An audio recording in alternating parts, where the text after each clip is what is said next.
बिस्मिल्लाहिर्रहमानिर्रहीम। आज के प्रोग्राम के साथ मैं हूं नसरुल्लाह मलिक। नाज़रीन, पाकिस्तान तहरीक इंसाफ में धड़ेबंदियों की बात हो रही है तो दूसरी तरफ तहरीक इंसाफ के कायदीन दूसरों के खिलाफ गोलाबारी करते हुए दिखाई देते हैं। और आजकल सबसे ज़्यादा गोलाबारी साबिक़ वज़ीर इत्तलात और पाकिस्तान तहरीक इंसाफ के रहनुमा फवाद चौधरी पर की जा रही है। कहा जाता है कि फवाद चौधरी साहब का पार्टी से कोई तल्लक नहीं, लेकिन फवाद चौधरी साहब कहते हैं कि वो पीटीआई छोड़कर नहीं गए थे, अब भी वो पीटीआई और इमरान खान साहब के साथ हैं, भला उन्हें कोई ओहदा मिले या ना मिले। लेकिन देखना यह है कि ये गोलाबारी कब तक जारी रहती है। इसमें बात करने के लिए हमारे साथ मौजूद हैं साबिक़ वफाकी वज़ीर इत्तलात फवाद चौधरी साहब। फवाद चौधरी साहब, बहुत बहुत शुक्रिया प्रोग्राम में वक्त देने का। चौधरी साहब, ये बताइएगा कि आप पाकिस्तान तहरीक इंसाफ का अब भी हिस्सा हैं या नहीं हैं। दूसरी तरफ देखा जाए तो पाकिस्तान की मौजूदा जो तहरीक इंसाफ की क़यादत है वो बड़ी गम और गुस्से का इजहार कर रही है आपके ऊपर, इसकी बुनियादी वजह क्या है? देखिए नसरुल्लाह साहब, ये जो अभी लोग हैं, सच्ची बात है, इनको हम तो इतना जानते नहीं हैं ये कौन है। मसलन ये जो हामिद खान, रऊफ हसन, सलमान राजा और ये गौहर साहब हो गए, ये कोई पीटीआई में तो नहीं थे ना ही हम इन्हें कोई इतना जानते थे इस तरह से, मतलब एज ए लॉयर उनका है, लेकिन इससे ज्यादा तो नहीं हम उनको जानते। तो ये लोग तो जाहिर है कि जब हमें एस्टैब्लिशमेंट ने ठोटे मुक्के मार के निकाल दिया, हमें इलेक्शन नहीं लड़ने दिए गए और फिर एक ऐसी पौध को बनाया गया पीटीआई के अंदर जो बुनियादी तौर के ऊपर तो पीटीआई का हिस्सा नहीं थी, लेकिन उसको एक लीडरशिप दी गई है। बहुत सारे लोग, जैसा कि अभी आपके सामने फिर आया अमेंडमेंट में भी, कि उन्होंने तो एफिडेविट दे के आए हुए थे। बहुत सारे ऐसे हैं जिनकी ज़रूरत नहीं थी तो उनको यूज़ नहीं किया गया, लेकिन एफिडेविट उन्होंने भी दिए हुए हैं।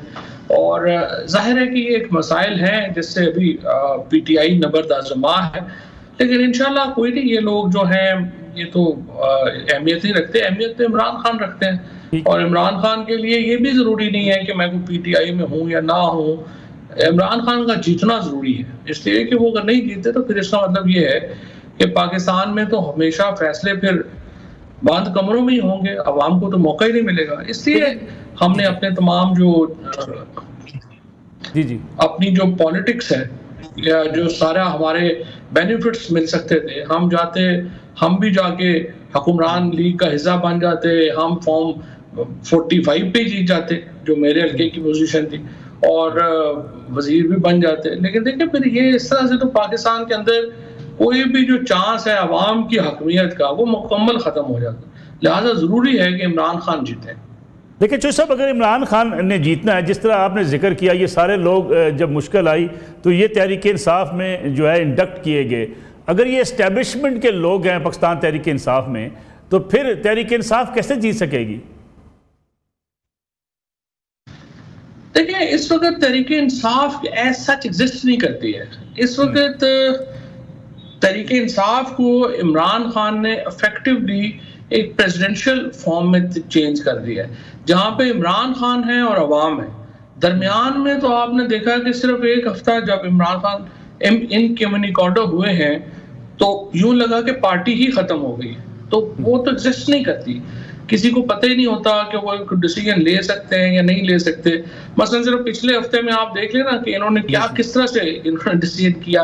पहले इन्होंने फलस्तीन के ऊपर जो कॉन्फ्रेंस थी कहा कि हम नहीं जा रहे क्योंकि हम बाइकआउट कर रहे हैं। अगले दिन जाके कॉन्स्टिट्यूशनल अमेंडमेंट्स की कमेटी में बैठ गए, फिर कहा कि हम ये मसौदा जो है ये बड़ा अच्छा है जो मौलाना फजलुर रहमान ने दिया है। अगले दिन कहा कि नहीं, हमें तो ये पसंद नहीं है, हम चीफ जस्टिस की सिलेक्शन कमेटी में नहीं बैठेंगे। फिर जाके कह रहे हैं कि हमारे जो एमएलएज हैं उनको उठाया गया, कोरिजन की गई, उनके ऊपर जुल्म और ज्यादतियां की गई, और अगले दिन कहा कि नहीं, असल में तो ये सारे खुद ही गद्दार थे। तो समझ ही नहीं आती ना इनको तो कि सुबह और चीज है, शाम और चीज है। देखिए ना, सिर्फ सोशल मीडिया ट्रोलिंग के ऊपर या अब्यूजेस के ऊपर तो नहीं पार्टी चल सकती। आपको एक फंडामेंटल पॉलिसी चाहिए होती है, एक फंडामेंटल आपकी हिकमत अमली होनी चाहिए। आज इमरान खान को 450 दिन हो गए हैं जेल में, और आपने देखा कि जब वो फैसल मिले हैं तो उन्होंने, इमरान खान ने बताया कि वो किस कदर बुरे हालात में थे। और ये लोग जो मिल के आए, बजाय इसके कि इमरान खान की को सहूलतें पहुंचाने के लिए या उनकी जो जेल मैनुअल के मुताबिक उनका जो हक है वो दिलाने के लिए पिटीशन करते, ये अपनी तरमीम खेल रहे थे। तो जाहिर है कि ये चीज़ तो नाकाबिले कबूल है।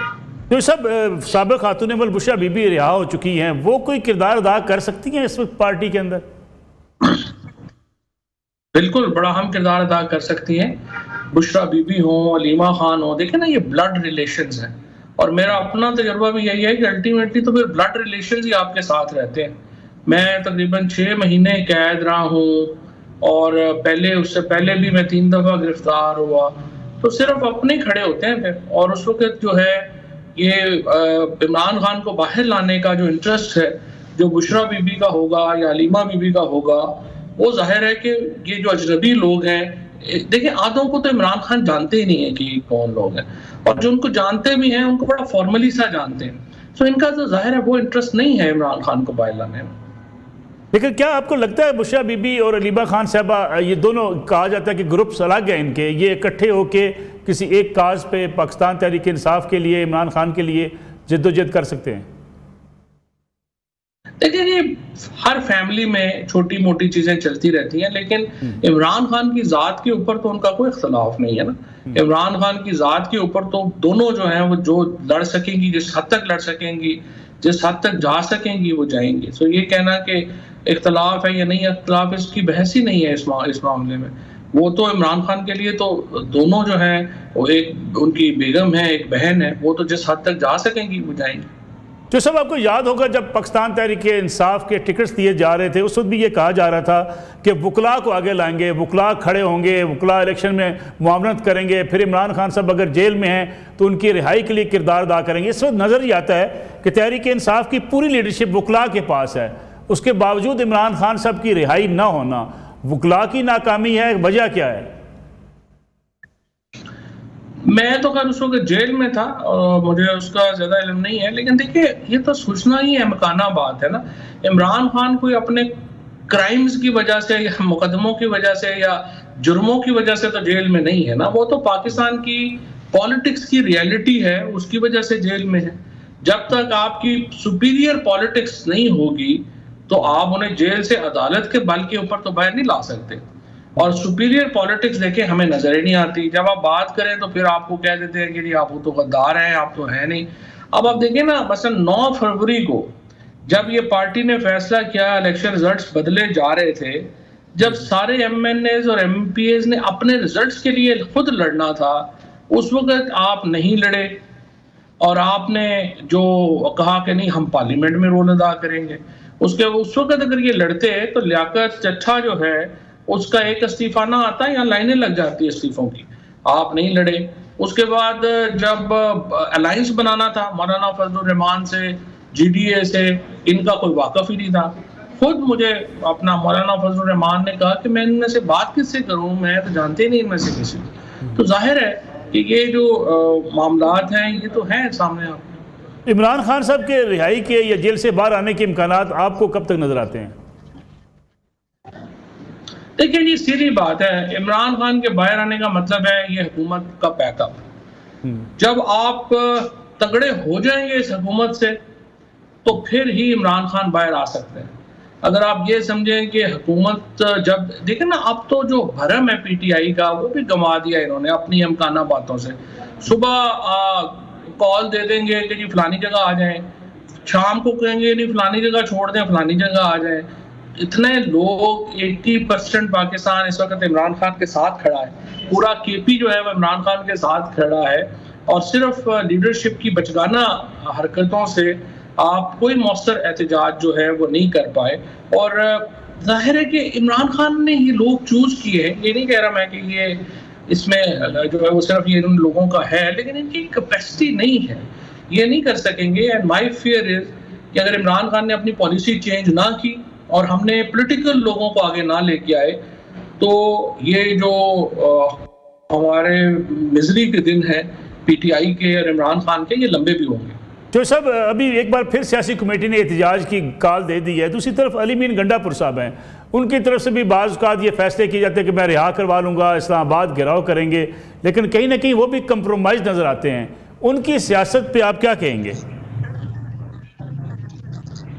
देखिए जी पॉलिटिकल कमेटी ने आज देखे ना, कोयटा कह रहे हैं कि जी हम अपना एहतजाज करेंगे कराची में, और कोयटा में और पेशावर में। अब आप मुझे बताइए कि कोई भी सेन आदमी अगर आप देखेंगे इसका क्या हुकूमत के ऊपर असर है, आपकी बड़ी स्टोरी क्या है, आप ये इलाज करना क्यों चाह रहे हैं? तो फिर आप एक बार्सिलोना में, जिबूती में और साउथ अफ्रीका में किसी जगह पे एहतजाज कर लें, अगर आपने ऐसी एहतजाज ही करना है तो देखिए ना, पहले आप एक बड़ी स्टोरी बनाते हैं, फिर उस स्टोरी की तरफ बढ़ने के लिए आप अपनी स्ट्रेटजी बनाते हैं। अभी तो मुझे तो समझ ही नहीं आ रही कि इनकी स्ट्रेटजी क्या है। ये तो इन्होंने देखे ना, अब तो बड़ा अनफॉर्चुनेट है, जो पार्लिमानी पार्टी है, कम से कम मैं अराउंड को 11 के करीब MNAs जो है वो मुझे मिले हैं इस हफ्ते, और वो बड़े डिस्ग्रंटल्ड हैं लीडरशिप के साथ। इसके साथ मुझे जो PTI के पुराने वर्कर्स हैं वो मिलते हैं, वो कहते हैं कि कौन लोग हैं, ये तो तमाशा बना दिया इन्होंने, हम तो इन्हें जानते नहीं है कौन है कौन नहीं है। सो आई थिंक PTI की जो लीडरशिप का है, अब आप देखिए ना कौन सी पार्टी, मतलब साहब आप इतने सालों से पॉलिटिक्स कवर कर रहे हैं, शायद ही पाकिस्तान में इतने तजर्बे के लोग कम होंगे आपके लेवल के। मुझे आप बताइए कौन सेक्टर इंफॉर्मेशन होता है जो 7.5-8 लाख रुपया तनख्वाह ले रहा हो पार्टी से? हमने तो नहीं सुना अपनी जिंदगी में। तो ये तो अजीबोगरीब इकोनॉमीज क्रिएट हो गई हैं, और उन इकोनॉमीज के ऊपर जो है वो मामला चल रहा है। तो सब सोशल मीडिया पे के हवाले से आपका एक स्टेटमेंट भी आई, जिसकी अगरचे आपने तरदीद भी की है कि उसको गलत रंग दिया गया, जिसमें कहा गया कि सोशल मीडिया को कुछ पता नहीं, कोई जर्मनी बैठा है, कोई लंदन, एक आदमी 30 अकाउंट चला रहा है। आज जिन हालात में हम हैं सोशल मीडिया के वजह से हैं, इन्हें पाकिस्तान का कुछ पता नहीं, सहाफ़ियों को गालियाँ देकर ये सो जाते हैं। सोशल मीडिया नुकसानदेह साबित हुआ है PTI के लिए, आप समझते हैं?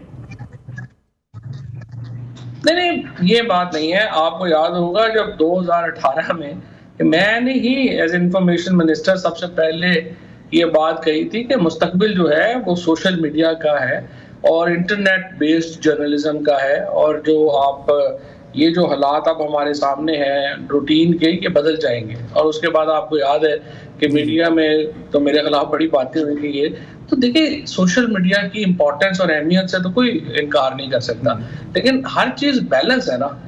तरीके इंसाफ का जो अलमिया हुआ है या जो क्राइसिस हुआ है वो ये हुआ है कि पाकिस्तान से बाहर अलहदगी पसंद बैठे हुए हैं, पाकिस्तान के बाहर दुनिया की मुख्तलिफ एजेंसीज के लोग हैं, क्योंकि ये जो प्रोपेगेंडा है, या जिसको अब हम अपना पाकिस्तान में फौजियों ने नया नाम दे दिया है डिजिटल दहशतगर्दी, ये जो प्रोपेगेंडा वॉरफेयर है, ये तो जाहिर है कि आप देखें ना, फर्स्ट वर्ल्ड वॉर और सेकेंड वर्ल्ड वॉर से एक टूल के तौर पे यूज होता है। अब उसको ये जो पाकिस्तान से बाहर लोग हैं, PTI के लोग जो हैं, वो अनफॉर्चुनेटली यूज हुए हैं बेशुमार अकाउंट्स उन पाकिस्तान दुश्मन अकाउंट से। तो जब वो पाकिस्तान में फौज के खिलाफ एक बड़ी कैंपेन लॉन्च करते हैं, या वो पाकिस्तान में बलूचिस्तान की सेसेशनिस्ट मूवमेंट्स के हक में लॉन्च करते हैं, या KP में अल्ट्रा नेशनलिस्ट के हक में लॉन्च करते हैं, तो ये PTI तो नहीं ना। PTI तो फेडरल पार्टी है। To be fair with Peoples Party, PMLN और PTI, ये तीन जमातें ही पाकिस्तान की फेडरेशन की अलामत हैं, और यही तीन जमातें पाकिस्तान की फेडरेशन को रिप्रेजेंट करती हैं। तो ये तो हम अफोर्ड ही नहीं कर सकते ना, जिस किस्म की ये जो आदिल राजा या हैदर मेहदी या ये जो बाकी लोग जिस तरह की कैंपेन्स बनाते हैं, वो लोग तो, हमारा तो उनसे कोई ताल्लुक नहीं होना चाहिए, लेकिन उसमें ये लोग यूज हो जाते हैं, और अनफॉर्चुनेटली उसका हमें बहुत नुकसान हुआ है पाकिस्तान में। तो आज सब एक छोटी सी कमर्शियल ब्रेक हम ले लें, वापस आते हैं और आपसे गुफ्तगू सिलसिला जारी रहेगा। प्रोग्राम एक बार फिर खुशामदीद। जो साहब, इस्टेब्लिशमेंट के हवाले से आपके अक्सर जो है वो ये नज़रियात रहे हैं कि इस्टेब्लिशमेंट पाकिस्तान की है, बातचीत होनी चाहिए, डायलाग होना चाहिए ताकि मसाइल का हल निकल सके, लेकिन इस तरफ इस वक्त हमें नज़र आता है कि बिल्कुल बंद दरवाजे हैं। कोई कहता है इस्टेब्लिशमेंट बात नहीं करना चाहती, कोई कहते हैं इमरान खान साहब बात नहीं करना चाहते। हकीकत क्या है? हकीकत यह है मालिक साहब कि PTI से इनकलाब मैनेज नहीं हो रहा और एस्टैब्लिशमेंट से इमरान खान मैनेज नहीं हो रहा। तो ये पाकिस्तान फंसा हुआ है इसमें। आप देखिए ना, दोनों को या तो 2 साल में आप इमरान खान को आप कर लेते मैनेज, आप ऑल्टरनेट पॉलिटिक्स डेवलप हो जाती। ऐसे नहीं हुआ। जैसे जनरल ज़ियाउल हक ने, जनरल मुशर्रफ ने ऑल्टरनेट्स क्रिएट कर दिए थे ना पीपल्स पार्टी के, नून के, ये तो नहीं कर सके। अब उसके नतीजे में एक पाकिस्तान के अंदर जो बहरान है सियासत का, वो ज्यादा से ज्यादातर होता जा रहा है, बढ़ता जा रहा है। और लगता यूं है मुझे कि कोई एस्टैब्लिशमेंट के पास कोई हल नहीं है। पहले ये 26वीं तरमीम लेके आए हैं, इतना जोर लगाया है, और मैं आपको लिख के देता हूँ कि आप अगले 3 हफ्तों में देख लीजिएगा कि अचानक ये एहसास आपको शुरू हो जाएगा कि एक फ्यूटाइल एफर्ट थी, कोई ये करने की जरूरत नहीं थी। तो अब अगली तरमीम का आप सोचेंगे। पाकिस्तान के अंदर एक पॉलिटिकल अनसर्टेनिटी जो है वो बढ़ती जा रही है, और उसका हल सिवाय इसके कि आप इमरान खान को इंक्लूजन दें इस सारे मामले में और नहीं है। और दूसरी तरफ इमरान खान को भी जो है वो सियासी जमातों को, एस्टैब्लिशमेंट को ये यकीन दहानी करानी पड़ेगी कि वो नहीं करेंगे जो कि इन्होंने पीटीआई के साथ किया है। यानी एक रास्ता उन्हें भी देना पड़ेगा, और यही पाकिस्तान के लिए बेहतर है। अदरवाइज पाकिस्तान जो है उसकी जो सिचुएशन है वो कतई तौर के ऊपर भी नॉर्मल नहीं होने जा रही। तो सब अभी आपने ट्वीट भी किया, एक बयान भी आपका सामने आया कि आपके भाई फैसल चौधरी मुफ्त में केसेस लड़ रहे हैं पीटीआई के रहनुमाओं के। उसके बावजूद जो पार्टी के सेक्रेटरी जनरल हैं सलमान अकरम राजा, उनकी तरफ से बाज़ इक़दामात, बाज़ बयानात इतने सख्त क्यों हैं? सलमान अकरम राजा साहब नवाज शरीफ साहब के वकील थे पैनामा में, और उन्होंने 1-2 जाली खत वहाँ पे क्रिएट किए नवाज शरीफ साहब के लिए, और जाहिर है कि हम लोग उस वक्त पीटीआई के साथ थे, अब भी पीटीआई के साथ है। अब सलमान अकरम राजा साहब जो हैं वो पीटीआई में आ गए हैं, तो उनको शायद माजी की बातें नहीं भूल रही। और दूसरा देखें, हम बटालियन नहीं है, पीटीआई हो या कोई भी सियासी जमात हो, उसमें ये तस्वर कर लेना कि वो कोई हुक्म। और पहली बात तो ये है कि देखिए सेक्रेटरी जनरल तो वो हो ही नहीं सकते, सेक्रेटरी जनरल तो इलेक्टेड ऑफिस है। सो आई डोंट थिंक कि वो भी इलेक्शनों में उन्होंने हिस्सा भी लिया था जो पीटीआई ने अपने इलेक्शन का कागज जमा करवाए हुए हैं। सो मुझे नहीं पता, ये तो गौहर साहब बेहतर बता सकते हैं कि वो सेक्रेटरी जनरल बने कैसे हैं, क्योंकि ये कोई बाय नोटिफिकेशन तो नहीं आप सेक्रेटरी जनरल बन सकते, ये तो इलेक्टेड ऑफिस है एज पर पीटीआई कॉन्स्टिट्यूशन। तो ये गौहर साहब से आप पूछें कि कैसे सेक्रेटरी जनरल बन गए हैं कि इनका इलेक्शन में आपने नाम ही नहीं दिया हुआ, और फिर आप अपना इलेक्शन कमीशन में केस खराब कर रहे हैं ये कह के कि आपके इलेक्शन के बाद आपने नोटिफिकेशन से नया इलेक्शन कमीशन बना दिया है सेक्रेटरी जनरल। मेरे ख्याल में ये तो पीटीआई की ऐसे ही कैजुअल डिसीजन मेकिंग है जिसकी वजह से इतना बड़ा क्योस है, और इमरान खान जेल में 450 दिन से हैं, तकलीफें बर्दाश्त कर रहे हैं। बाकी प्रिजनर्स, मुझे आप बताइए ना मलिक साहब, शाह महमूद कुरैशी 26वीं आईनी तरमीम थी, शाह महमूद कुरैशी हैं, एजाज चौधरी हैं, महमूद रशीद हैं, यास्मीन राशिद हैं, उमर चीमा हैं, और लोग हैं। आप क्या पार्टी के इन लीडरों के पांव टूटे हुए थे कि वो जाके उनसे डिस्कशन नहीं कर सकते थे कि उनका इनपुट ही ले लें कि वो क्या समझते हैं? बाकी जो मसाइल हैं, पॉलिटिकल कमेटी जो पीटीआई की, जिसमें नोविसेस बैठे हुए हैं जिनकी पॉलिटिक्स से ताल्लुक ही कोई नहीं है, वो जाके इन जो जेल में लोग बैठे हुए हैं उनसे पूछना फर्ज नहीं बनता कि आपका क्या ख्याल है पॉलिटिक्स के ऊपर, हमारी क्या हिकमत अमली होनी चाहिए? जो यहाँ पे पकड़ा गया, जिसके ऊपर तशद्दुद हुआ है, पार्टी उसके साथ नहीं खड़ी हुई। इंतजार पंजोता को आज तकरीबन 3 हफ्ते से ज्यादा हो गए हैं। एक दिन आप मुझे बताइए कि पार्टी लीडरशिप आपको उसके केस के ऊपर नजर आई हो। हम लोगों के ऊपर क्या क्या जुल्म है जो नहीं हुआ, और आप गवाह इस बात के, और आप खैर मेहरबान भी रहे हैं। एक दिन आप मुझे बताएंगे कि पार्टी का लीडर हमारे साथ आके खड़ा हुआ हो। जो लोग अंदर चले गए हैं, जो लोग तकलीफें सह रहे हैं, जिन लोगों के ऊपर जुल्म हुए हैं, वो सारे गद्दार हो गए हैं, और जिनके बाहर से आके इम्पोज हो गए वो माशाल्लाह हीरो बन गए। तो सब आखिरी सवाल आपसे चलते चलते, आप बुनियादी तौर पे सियासी कारकुन हैं, सियासी ख़ानदान से आप तल्लुक़ रखते हैं, सियासी तज़िया आपका क्या कहता है? मौजूदा हुकूमत चल पाएगी, इमरान खान की मुश्किलात कम होंगी, या इमरान खान साहब की मुश्किलात में कमी होती हुई आपको दिखाई नहीं देती? मलिक साहब, इशू यह है कि पाकिस्तान की मुश्किलात में कमी होती दिखाई नहीं देती। अगर एस्टैब्लिशमेंट ने इससे ज्यादा स्क्वीज किया, इससे ज्यादा दीवार से लगाया, उसके नतीजे में पाकिस्तान और कमजोर होगा, और हो रहा है, दिन ब दिन हो रहा है। आप देखें ना, IMF का प्रोग्राम है, IMF के प्रोग्राम की अब शराइत पे आप इम्प्लीमेंट होना है। आप मुझे बताइए कितने दिन हो गए IMF के हुए, आपने हुकूमत से सुना कि ताजरों को जो टैक्स करना है हुकूमत का क्या प्लान है? आपने सुना कि जो रियल एस्टेट को टैक्स करना है हुकूमत का क्या प्लान है? वो इसलिए चूं नहीं कर रहे कि पॉलिटिकल कैपिटल नहीं है। तो आप सिर्फ हर चीज डंडे से तो नहीं हो सकती, आपको कोई अक्लमंदी चाहिए होती है, कोई काम निकलवाने के तरीके होते हैं, स्कीम होती है। हुकूमत के पास कोई पॉलिटिकल कैपिटल नहीं है कोई कदम उठाने का। और एस्टैब्लिशमेंट के पास कोई हिकमत अमली नहीं है इस मामले मुल्क को नॉर्मलाइज करने की। और इसलिए मुझे यूँ लगता है कि अभी तक as we speak today Pakistan की मुश्किलात बढ़ेंगी और ये स्टेटस को बरकरार रहेगी। नवाज शरीफ साहब जल्दी वापस आएंगे? नवाज शरीफ साहब जब यहाँ पे भी थे तो उन्होंने क्या कुछ कर लिया था। नवाज शरीफ साहब मेरा ख्याल है इज क्वाइट, जो मुझे जो लोग मिले हैं मैंने उनसे पूछा तो उन्होंने मुझे यही कहा है कि वो बड़े डिसग्रंटल्ड लगे हैं और उनका कोई इतना इंटरेस्ट पॉलिटिक्स में नजर नहीं आया। सो फिलहाल मुझे नहीं लगता कि उनके आने जाने का कोई फर्क पड़ेगा। Fawad Joseph, thank you very much, आपने वक्त दिया। प्रोग्राम में एक ब्रेक का वक्त हुआ है, ब्रेक से वापस आएंगे तो बात करेंगे पाकिस्तान तहरीक इंसाफ के एहतजाज की, और अब एहतजाज कैसा होगा, क्योंकि अगर पेशावर, कोयटा और कराची में एहतजाज होता है तो उसके हुकूमत के ऊपर किस हद तक असरात पड़ सकते हैं, इस पर बात करेंगे ब्रेक के बाद। प्रोग्राम में एक बार फिर खुश आमदीद, हमारे साथ मौजूद हैं opposition leader Punjab assembly Malik Ahmad Khan Bhachar साहब, और उनके साथ तशरीफ रखती हैं पाकिस्तान पीपल्स पार्टी की सीनियर रहनुमा शैला रज़ा साहबा। दोनों मेहमानों का बहुत बहुत शुक्रिया। भच्चर साहब, प्रोग्राम का आगाज़ आपसे करना चाहूँगा मैं। एक बार फिर पाकिस्तान तहरीक इंसाफ की सियासी कमेटी ने एहतजाज की कॉल दे दी है। आपके एहतजाज की कॉल्स चलती रहती हैं, फिर उसके बाद मामलात जो है वो रुक जाते हैं, कब तक ये सिलसिला चलेगा? जी मलिक साहब, मैं सबसे पहले ये आपको अर्ज कर दूं कि हमारा वो सिलसिला रुका तो है नहीं।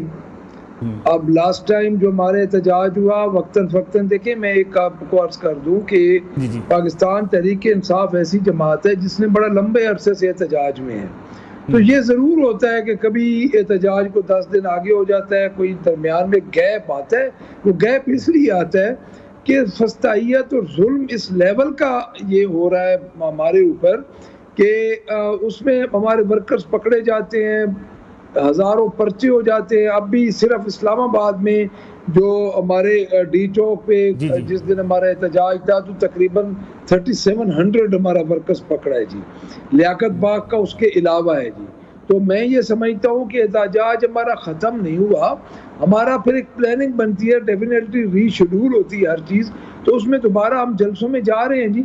और जलसा हमारे एक पेशावर में, एक कोयटा, एक कराची है, पंजाब में भी हम इंशाल्लाह शुरू हो जाएंगे। वो ये पंजाब का आपने जिक्र किया मलिक साहब, पंजाब ही जो है वहाँ आपकी एहतजाजी तहरीक होनी चाहिए थी। इस बार भी पंजाब में एहतजाजी तहरीक नहीं है, जलसे का प्रोग्राम नहीं है। पंजाब में पार्टी को मसला क्या है? लीडरशिप का फुकदान है, क्या वजह है?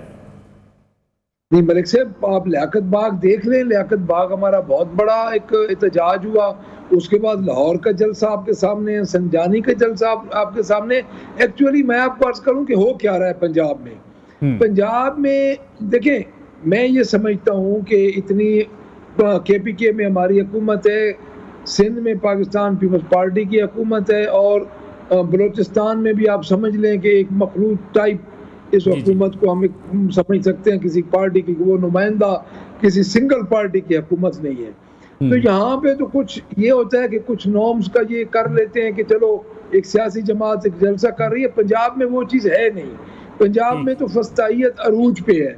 और जिस तरह ये NOC इन्होंने 2 जलसों के हमें दिए, और NOC देने के बाद फिर कंटेनर और सारा ये जो उन्होंने काम शुरू कर दिया, तो पंजाब में हम एक अलहदा हिकमत अमली के साथ इंशाल्लाह आ रहे हैं। और जो लियाकत बाग और संजानी और लाहौर वाले जलसे हुए हैं, तो मैं ये समझता हूँ कि ये इनकी आंखें खोल देने के लिए मलिक साहब काफ़ी है। क्योंकि लियाकत बाग में तो लोग उस वक्त 15-20 हज़ार लोग इकट्ठा हो गए, तो पुलिस तो भाग गई थी। तो खान साहब ने खुद ही उसको कॉल ऑफ किया कि कोई 9 मई जैसा दूसरा वाक़या हमारे गले ना पड़ जाए। अदरवाइज लियाकत बाग वाला काम तो पूरी रात इनसे नहीं रुकना था, वो तो सारा पिंडी इकट्ठा हो गया था। शैला साहब, कोयटा और कराची आपकी सूबाई हुकूमतें, इनको जलसा करने देंगे आप? देखिए, जलसा करना तो किसी भी पॉलिटिकल पार्टी का राइट है। हर वो काम जो कि कानून और आइन के दायरे में हो, उसको करने में क्या हर्ज। लेकिन शहर साहबा, ये तो बाद में कहती है हुकूमत की जी आइन की खिलाफ, कानून की खिलाफ वर्जी की गई। जिस जगह पे हमने जलसे का कहा था वहाँ से PTI ने आगे जलसा मुंतकिल कर दिया। ऐसा तो जलसों में हो जाता है जब भी एहतजाज होते हैं। अब ये है कि इनके कायद खुद कहते हैं मैंने 18 मौसम वहाँ गुजारे, इधर गुजारे, यूरोप को सबसे ज्यादा मैं जानता हूँ। तो हर मुल्क में एक तरीका होता है कि आपको एक जगह दे दी जाती है दरख्वास्त पे, उधर ही करना चाहिए, जगह नहीं बदलनी चाहिए। और अगर किसी वजह से किसी सूबे में कोई दफा 144 है या कुछ है तो उसका भी एहतराम करना चाहिए बहरहाल।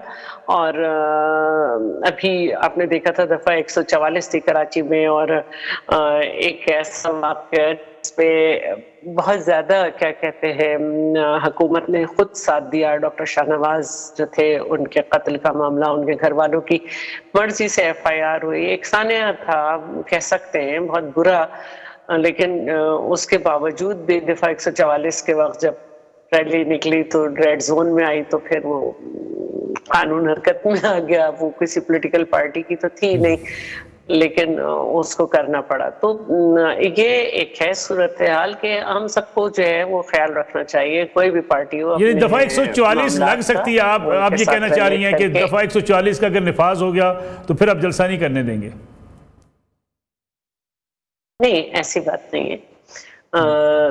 अभी जब शंघाई कॉन्फ्रेंस हो रही थी तो दफा 144 लगाई भी थी पूरे मुल्क में मुख्तलिफ जगह पर, उसके बाद हट गई। और आज भी रैली थी PTI की कराची में, और मुख्तलिफ लोगों ने मुख्तलिफ सिलसिले रखे हुए थे।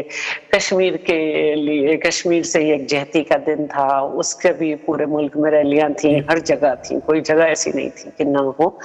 और लेकिन वही तरीका है कि रैली जहाँ भी थी उसका बाकायदा डिप्टी कमिश्नर से इजाजत ली हुई थी कि इस जगह से होगी, इस वक्त निकलेगी। टाइमिंग को मैं जरूर करती हूँ कि टाइमिंग जरूर आगे पीछे 1-1.5 घंटे हो जाता है, क्योंकि हमारे मुल्क में इतना टाइम का कोई किसी को परवाह नहीं है, टाइम की अहमियत नहीं है हमारे मुल्क। मलिक साहब, अगर पीपल्स पार्टी से आपको अच्छे की तवक्को है कि वहाँ पे जो है वो जलसा करने की आपको बाकायदा इजाज़त भी होगी, आप उसका जो NOC भी लेंगे, लेकिन सवाल ये पैदा होता है कि आखिर PTI इन जलसों पे ही एतबार क्यों करती है? अदालतों में आपके मामलात हैं, अभी रिलीफ मिला इमरान खान साहब की बहनों को मिला, बुशरा बीबी साहबा को मिला। अदालतों से रिलीफ की बजाय सड़कों पर क्या इंसाफ के फैसले होंगे? देखिए जी, जो पॉलिटिकल पार्टीज होती हैं, और खुसूसन जो पॉलिटिकल पार्टीज मलिक साहब अपोजिशन में होती हैं, तो उनका काम है कि अपने वर्कर्स को मोबिलाइज करें और हरकत में रहें। हमारा केस इससे भी जरा आगे बढ़ के है। देखिए, पीपल्स पार्टी की बीबी बैठी हैं, शैला बीबी, तो इनको तो पता है कि जिस तरह इन्होंने ज़िया की डिक्टेटरशिप के खिलाफ पूरे 10 साल एहतजाज किया है, तो हमारा भी अब वही पोजीशन है। हम भी एक हमारे तो खिलाफ डिक्टेटर प्लस एक सियासी जमात है जो कि पंजाब में पूरी तरह उसने हमारे ऊपर पंजे गाड़े हुए हैं। तो हम तो ये समझते हैं कि सिविल मार्शल लॉ में हम ट्रीट हो रहे हैं, और इसके बगैर कोई चारा नहीं है कि हम घर बैठ जाएं। देखिए, जो बुशरा बीबी और खान साहब की बहनों के मुकदमात हैं, लीमा बीबी और उस्मा बीबी का जो है, तो उनका तो आप देख लें, एक खातून जो है वो घरेलू खातून को उन्होंने 9 माह जेल में रखा, और एक जो 2 वो बहनें थी वो साइड पे खड़ी थी, उन पे तो दफा 44 लागू ही नहीं होता था। 2 बहनें गई थी, ना उन्होंने को खिताब किया, ना को रैली निकाली, उनको वो उठा के गाड़ियों में ले गए। और आप ये देखें कि बेसलेस मुकदमात, लाहौर के मुकदमात उस दिन के उन पे डाल दिए गए। तो मैं ये समझता हूँ पॉलिटिकल पार्टी आइन का जो 17 और आर्टिकल 16 है वो तो आपको हक देता है, लेकिन ये हमें एक पंजाब गवर्नमेंट हमें एक फड़का पकड़ा के, एक डॉक्यूमेंट पकड़ा के NOC का फिर छापे मारने शुरू कर देते हैं, फिर कंटेनर लगाने शुरू कर देते हैं। तो मलिक साहब, आपने खुद देखा जो लाहौर वाले जलसे में इन्होंने हाल किया कि पूरे लाहौर को इन्होंने पिंजरानुमा जेल बना दिया। तो मैं ये समझता हूँ कि ये कोई पार्टी भी, मलिक साहब मैं एक बात यहाँ पे क्लियर कर दूं, पार्टी, कोई सियासी पार्टी इन हथकंडों से खत्म नहीं होती। अगर ये सियासी पार्टी इन हथकंडों से खत्म होती तो आज तक काफी पार्टी खत्म हो चुकी, उनका नाम लेवा भी कोई ना होता। जिन जो खत्म करने की कोशिश करते रहे वो चले गए, लेकिन पार्टियां मौजूद हैं। तो ये भी एक भोंडी सी प्रैक्टिस हो रही है कि पाकिस्तान तहरीक इंसाफ को ख़त्म किया जाए या क्रश किया जाए। इसने ख़त्म नहीं होना है इनसे। बिल्कुल ठीक है। शैला साहब, मुल्क क्राइसिस में है, मुसलसल ये क्राइसिस जो आज भी मौजूद है। सियासी जमातें और ख़ास तौर पर पीपल्स पार्टी हमेशा डायलाग की बात करती है, डायलाग की दावत भी देती है। क्या डायलाग के ज़रिए इस बहरान से निकला नहीं जा सकता?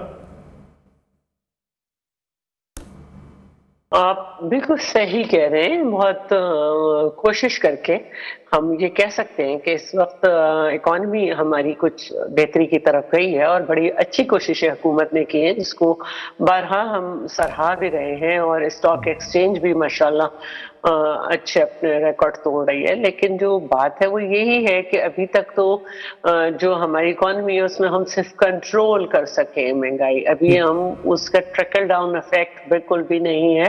तो इसमें हमें बिल्कुल भी कोई रिस्क नहीं लेना। अब जहां तक बात है डायलॉग की, हमने पार्लिमानी कमेटी बनाई, उसमें ये लोग आते रहे।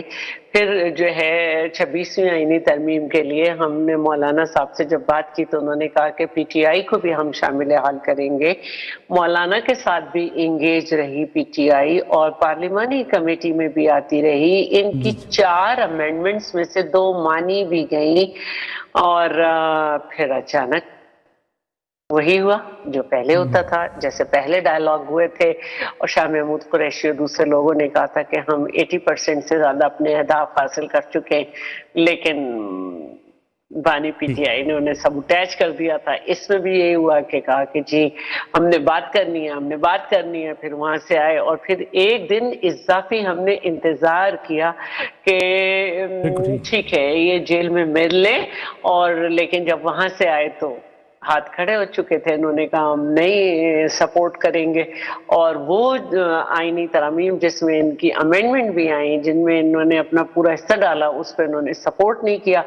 फिर इसके बाद क्या कहते हैं, दोबारा से इनको बुलाया गया कि आइए जी आपका भी पार्टी के 3 या 4 लोग होंगे जो कि जज जो हैं उनके नाम को फाइनलाइज करना है, चीफ जस्टिस के नाम को।